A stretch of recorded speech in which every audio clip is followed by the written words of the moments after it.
Welcome to NCIX Tech Tips. Today's episode is all about the Vesta 5100 CE for Crazy Russian Edition. No, it's not for that. It's for custom edition. So the custom edition systems in the past have typically had special options for improving or changing the aesthetic. In this case, we're using a BitPhoenix Shinobi with customized grille strips here, as well as a custom blue logo on it. And in addition to that, tons and tons of different lighting options, meaning you can have yours looking exactly the way you want.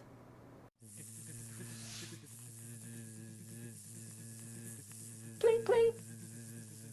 Now, the front of a Shinobi window is probably something we've seen before, but we're going to go through it anyway because this one's a little special. In addition to the 3 5¼ inch bays, we have 2 custom blue mesh strips that go down the sides and a custom blue BitPhoenix logo. The first 10 people to buy the 5100 CE actually get these 2 things for free, the mesh strips and the blue logo, but after that it does cost a few bucks to add it to whatever, color scheme that you want. Now on the top, the dual 120mm exhaust mesh stays the default color, but you see there are 2 more outside strips in that same blue mesh color.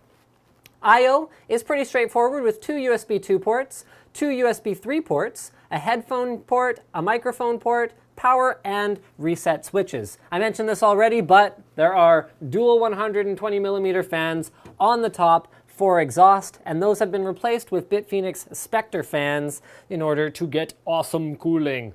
On the one side of this Uber system, we have a window which has blue lighting. Sorry, I actually didn't give you any context for that joke, but the sort of call out on the eBlast is Uber deals on Rocket gear to go with the system. More on that later. The point is there's a 120mm vent on the side panel, but other than that, it's a standard black side panel with a tinted, so it's kind of a dark smoked window that gives the inside a bit of an eerie sort of look. And having lighting in there makes it look very, very, very sharp.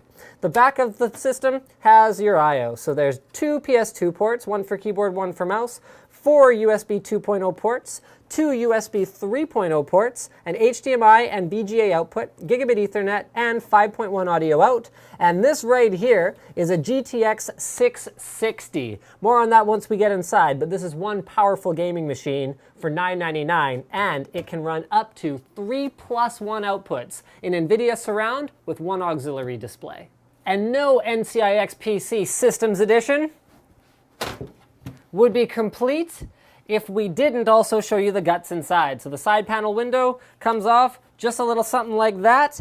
And now we find the guts that go along with the glory. So we're going to start with those fans that were replaced. So these are BitPhoenix Spectre LED fans rather than the stock fans that come with the case, which are still there in the back and the front of the chassis, which do not have LEDs. So that contributes to the custom edition lighting effects that can be added. In addition to the Spectre LED fans that you can add to it, you can also add BitPhoenix LED strips. So this particular system has 1 strip in the bottom. However, you would be welcome to add multiple strips if you want, and we've even seen customers order systems with 1 color of strip in the bottom and another color on top for kind of a dual color effect inside. Cooling for the 3470 processor. This is a Core i5, not unfortunately an overclockable Core i5, so if you had a couple extra bucks to throw at the system, you might go for a 3570K. Is handled by a Freezer 7 Pro, which is a very adequate cooler, especially for mild overclocking, which is what you'll be doing with a CPU like this. The motherboard is a Z77A G41. This is a very entry-level Z77 board, but it should be noted it still has the features that you'd expect from a Z77 board, such as Virtue, as well as overclocking potential if you do add that, and things like crossfire compatibility with dual PCI Express 16x slots that run at 8x and 8x.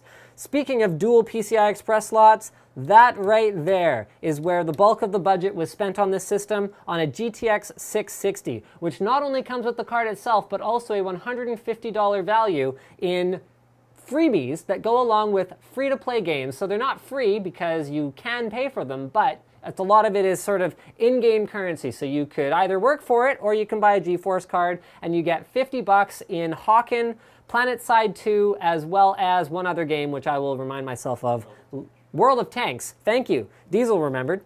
All right, power is provided by a Seasonic 520 watt power supply. This is a non-modular power supply because to hit a price point like this with a system, some compromises did have to be made.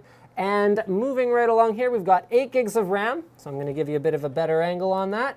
Kingston memory and a matching Kingston SSD now, V300 SSD. I hope you can see that right there in the front. The V300 is only slightly slower than the flagship HyperX model, but comes in at a very attractive price point. In fact, Hardware Canucks recently gave it the Damn Good Value Award for, well, I think that's fairly self-explanatory. So why did we start this shot with a close-up of a Roccat mouse? The reason for that is because with NCIXPCs, for a limited time only, you get special deals on Roccat gaming peripherals that you can only get if you also order an NCIXPC. So add a PC to your cart and you will see special deals on Roccat gaming mice and keyboards and all kinds of cool stuff like that. In fact, one thing you might notice that's special about this Roccat mouse is it matches the color scheme of this system pretty well, if I do say so myself. Although you're not tied to a blue color scheme for the system, so don't worry about that. So what makes this system a good value? Number one is that GTX 660. Very powerful card. Okay. Number two is the fact that it comes with $150 worth of in-game currency for Hawken, World of Tanks, and PlanetSide 2. Number three is the fact that it comes with a Core i5 processor. However, if I was going to spend, oh yeah, and an SSD, if I was going to spend a couple of extra bucks on this system, I'd probably jump up to a 3570K, and I'd probably add a storage drive, such as a 2 terabyte or 3 terabyte drive, to go along with that SSD, so I have somewhere to put all of the games, including the free-to-play games that I now have a bunch of currency for, in order to have somewhere to put all that stuff. So thank you for checking out this systems edition of NCIX Tech Tips, and don't forget to subscribe for more videos like this from your favorite retailer, NCIX.com.